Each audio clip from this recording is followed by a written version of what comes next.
بسم اللہ الرحمن الرحیم۔ السلام علیکم۔ 3 چیزیں ایمان کو تباہ کر دیتی ہیں: امیروں کی محفل، عورتوں کی محبت، جاہلوں سے بحث۔ ہمیشہ سچ بولو تاکہ تمہیں قسم کھانے کی ضرورت نہ پڑے۔ اپنے اندر پرندے کی طرح عاجزی پیدا کرو جو آسمان کی بلندیوں کو چھو کر بھی اپنی گردن جھکا کر رکھتا ہے۔ جو شخص سجدوں میں روتا ہے اسے تقدیر پر رونا نہیں پڑتا۔ کسی کا عیب تلاش کرنے والے کی مثال اس مکھی جیسی ہے جو سارا خوبصورت جسم چھوڑ کر صرف زخم پر بیٹھتی ہے۔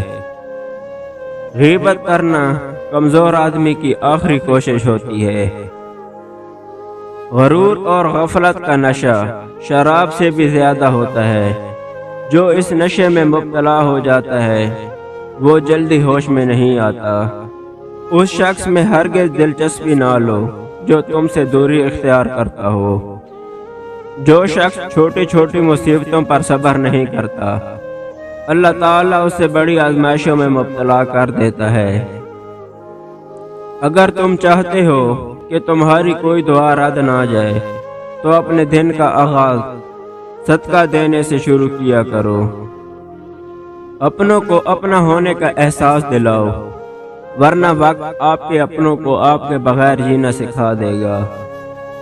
اپنے دوست کو اتنے ہی راز بتاؤ کہ کل اگر وہ تم سے دشمنی پر آمادہ ہو تو تمہیں کوئی نقصان نہ پہنچا سکے۔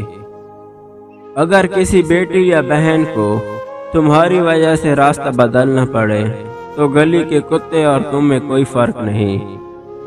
جو ذرا سی بات پر دوست نہ رہے تو سمجھ لینا وہ کبھی دوست تھا ہی نہیں۔ علم ایک ایسا پودا ہے جسے اگر ایک شخص بھی لگائے تو اس کا پھل ہر شخص کھاتا ہے۔ کفر کے بعد سب سے بڑا گناہ کسی کی دل آزاری ہے۔ ایک شخص نے حضرت علی رضی اللہ تعالی عنہ سے پوچھا، یا علی رضی اللہ تعالی عنہ، ہمارے دل میں کسی دوسرے کے لیے اتنی محبت کیوں پیدا ہوتی ہے؟ کوئی اجنبی جسے ہم جانتے بھی نہ ہو اکثر وہ ہمارے دل کو اتنا اچھا لگنے لگتا ہے۔ تو حضرت علی رضی اللہ تعالی عنہ نے فرمایا، اللہ تعالی نے دنیا قائم کرنے سے پہلے تمام انسانوں کی روحیں پیدا کی اور تمام روحیں ایک جگہ جمع کی تھیں۔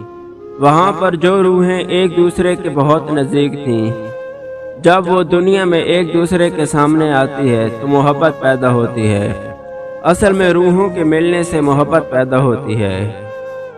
ہمیشہ چھوٹی چھوٹی خوشیوں کا استقبال کیا کرو کیونکہ انہی کے پیچھے خوشیوں کا سیلاب ہوتا ہے۔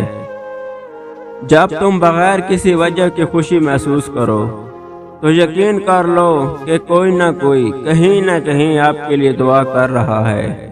اپنے وہ نہیں ہوتے جو رونے پر آتے ہیں، اپنے وہ ہوتے ہیں جو رونے ہی نہیں دیتے۔ خدا سے جب بھی دعا مانگو تو مقدر مانگو، عقل نہیں، کیونکہ میں نے بہت سے عقل والوں کو مقدر والوں کے در پر دیکھا ہے۔ جو تمہیں خوشی میں یاد آئے تو سمجھو تم اس سے محبت کرتے ہو، اور جو تمہیں غم میں یاد آئے تو سمجھو وہ تم سے محبت کرتا ہے۔ جب تمہارے دل میں کسی کے لیے نفرت پیدا ہونے لگے تو فوراً اس کی اچھائی کو یاد کیا کرو۔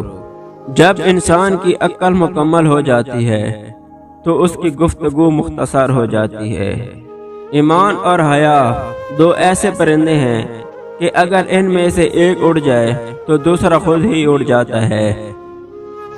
اخلاق وہ چیز ہے جس کی قیمت کچھ نہیں دینا پڑتی مگر اسے ہر چیز خریدی جا سکتی ہے۔